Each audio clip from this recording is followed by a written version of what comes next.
नमस्कार, एक बार फिर से आप सभी का स्वागत है। इस वीडियो के माध्यम से मैं Punjab and Haryana high court का एक बहुत ही यूजफुल जजमेंट आप लोगों के साथ शेयर करने वाली हूं, जो लिव इन रिलेशनशिप को लेकर है।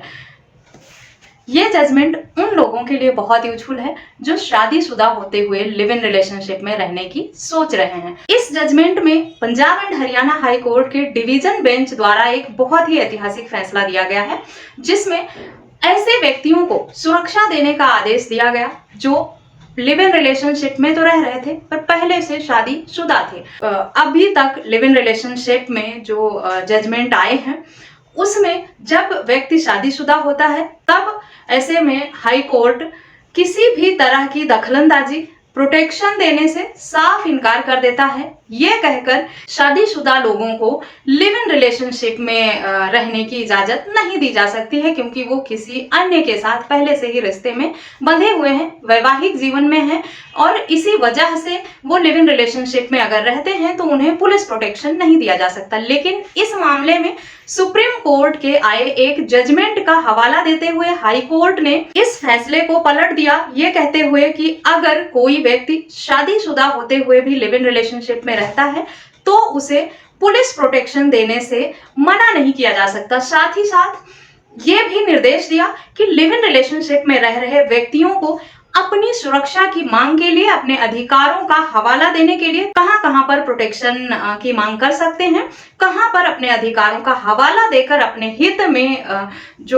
में कानूनी सहायता की मांग कर सकते हैं। तो ये जजमेंट लिव इन रिलेशनशिप वालों के लिए बहुत ही उपयोगी होने वाला है। पूरी जानकारी पाने के लिए इस वीडियो को अंत तक जरूर देखें। अगर मेरे चैनल पर नए हैं, अब तक सब्सक्राइब नहीं किया है तो प्लीज सब्सक्राइब करके बेल आइकन को जरूर प्रेस करें, ताकि इस तरह की और भी इंफॉर्मेटिव वीडियोस आपको घर बैठे मिलती रहें। जजमेंट का नाम है Yashpal and 2 others versus state of Haryana and others. 2024 का ही जजमेंट है ये, हाल ही का आया हुआ और डिवीजन बेंच द्वारा निर्णय दिया गया है। ये पहले ये सिंगल बेंच पर इसकी सुनवाई की मांग की गई थी, लेकिन वहां पर जो है पक्षकारों को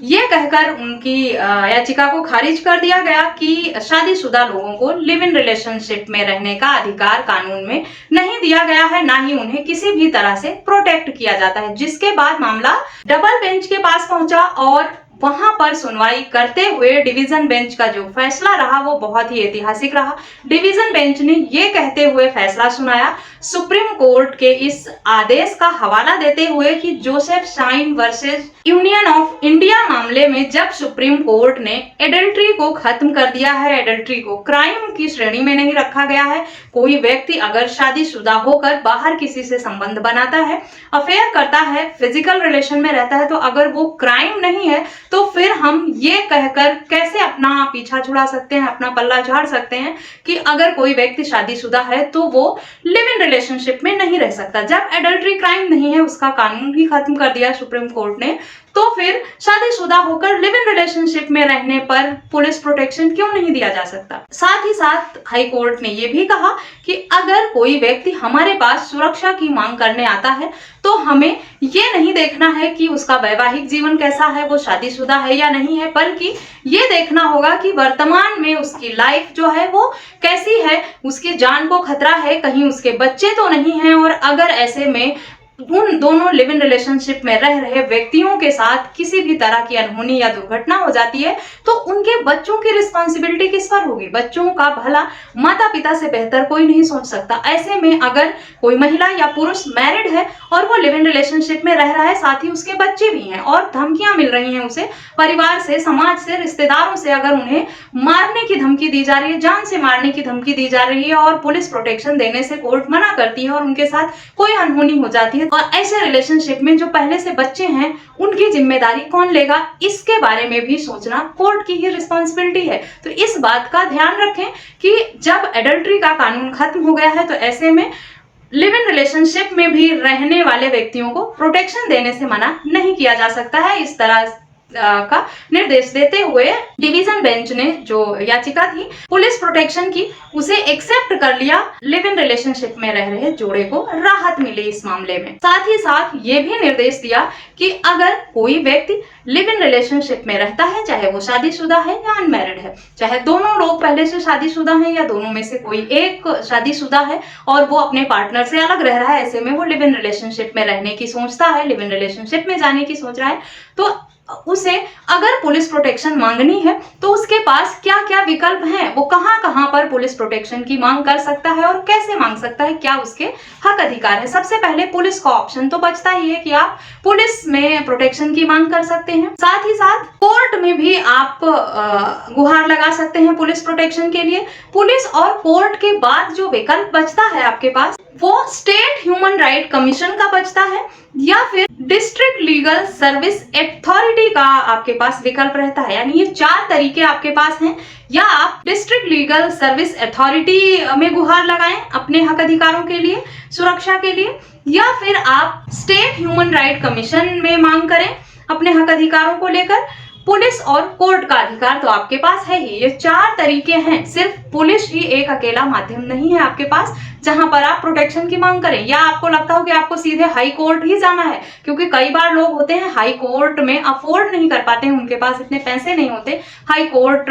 में जाने की सोच नहीं पाते हैं। उन्हें लगता है कि अब अगर उन्होंने लिव इन रिलेशनशिप में रहने का फैसला किया, धमकियां दे रहे हैं परिवार वाले या रिश्तेदार जान से मारने की, उन्हें लगता है कि हाई कोर्ट में जाने को वो अफोर्ड नहीं कर सकते, पुलिस उनकी सुनवाई नहीं कर रही, तो ऐसे में उनके पास कोई विकल्प ही नहीं बचता है। 2 विकल्प आपके पास और भी हैं पुलिस और कोर्ट को छोड़कर, जो इस जजमेंट में हाई कोर्ट द्वारा बताया गया है कि आप इनमें से कोई एक तरीका अपनाकर अपने हक अधिकारों की गुहार लगा सकते हैं, अपने लिए प्रोटेक्शन की मांग कर सकते हैं, अपने जान की सुरक्षा मांग सकते हैं। तो लिव इन रिलेशनशिप में अगर आप रहने की सोच रहे हैं तो आपको डरने परेशान होने की जरूरत नहीं है। अब शादीशुदा लोग भी, चाहे महिला हो या पुरुष, लिव इन रिलेशनशिप में रह सकते हैं। और अगर रहते हैं लिव इन रिलेशनशिप में और धमकियां दी जा रही हैं उन्हें, चाहे समाज की तरफ से है या कानून की तरफ से है, या 2 अलग अलग धर्म के लोग, अलग अलग जाति के लोग जब लिव इन में रहने की सोचते हैं तो समाज ही कई बार विरोध करने लगता है। परिवार वाले तो विरोध करते ही हैं, समाज भी दुश्मन बन जाता है। ऐसे में उनके पास ये हक अधिकार है कानून द्वारा दिया गया कि वो अपने अधिकारों के संरक्षण के लिए, अपनी जान की सुरक्षा के लिए इन 4 विकल्प में से कोई एक विकल्प भी अगर अपना लेते हैं तो वो अपने हक अधिकारों को संरक्षित कर सकते हैं, अपने जान की सुरक्षा मांग सकते हैं। अगर प्रोटेक्शन देने से मना करें, हाई कोर्ट जाने को अफोर्ड नहीं कर सकते, तो बाकी के जो विकल्प